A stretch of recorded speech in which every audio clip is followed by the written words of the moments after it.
അങ്ങനെ കഴിഞ്ഞ വീഡിയോയിൽ പറഞ്ഞ പോലെ കനകക്കുന്ന് കൊട്ടാരത്തിലോട്ട് കയറി. അവിടെ ചുറ്റും ഗാർഡനിലൊക്കെ ഇതേപോലെ പൂക്കളൊക്കെ നിരത്തി സെറ്റാക്കി വെച്ചിട്ടുണ്ടായിരുന്നേ. അതൊക്കെ കണ്ട് അകത്തോട്ട് കയറിയപ്പോൾ ഇതേപോലെ പൂക്കളൊക്കെ ഡെക്കറേറ്റ് ചെയ്ത് വെച്ചിട്ടുണ്ടായിരുന്നു. പൂക്കളൊക്കെ മാത്രമല്ല, അവിടെ കുറച്ച് പ്ലാന്റ്സ് ഒക്കെ ഉണ്ടായിരുന്നു. അങ്ങനെ അതൊക്കെ ചുറ്റിക്കണ്ട് ഇറങ്ങി. അതെല്ലാം കണ്ട് ഇറങ്ങിയപ്പോ കുറെ കടകളൊക്കെ ഉണ്ടായിരുന്നു. അച്ചാറ് കടയും നമ്മള് കുറച്ച് അച്ചാറൊക്കെ ടേസ്റ്റ് ചെയ്തു. പിന്നെ കുറെ കടകളൊക്കെ ഉണ്ടായിരുന്നു. ഗോസ്റ്റ് ഹൗസും പിന്നെ കുട്ടികൾക്കുള്ള പാർക്കും ഉണ്ടായിരുന്നു. അത് കഴിഞ്ഞ് ഞങ്ങൾ 11:40 എല്ലാം ചുറ്റിക്കണ്ട് കയറിയ സ്ഥലത്ത് തന്നെ വന്നു കമ്പം കാണാൻ വേണ്ടിയിട്ട്.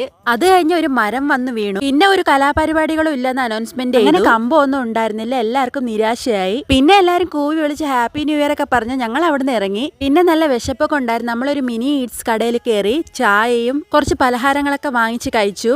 ചേട്ടനും ശിവകൂട്ടും ജ്യൂസാണ് കഴിച്ചത്. അത് കഴിഞ്ഞ് ഞങ്ങളൊരു നൂഡിൽസും കഴിച്ചു. നമ്മളവിടെ കാഴ്ചകൾ കണ്ടുകൊണ്ടിരിക്കുമ്പോൾ തന്നെ പൈനാപ്പിളും പൊട്ടാറ്റോ ഫ്രൈ ഒക്കെ കഴിച്ചായിരുന്നു. അങ്ങനെ 12 മണിക്കുള്ള ന്യൂ ഇയർ ചെറുതായിട്ട് പാളിയോണ്ട് കുഴപ്പമൊന്നുമില്ല. ലൈറ്റിങ്സും പൂക്കളും എല്ലാം കണ്ട് ഹാപ്പിയായി. ഇത്രയേ ഉള്ളൂ ന്യൂ ഇയർ വിശേഷങ്ങൾ. അടുത്ത വീഡിയോയിൽ കാണാം. Okay, by.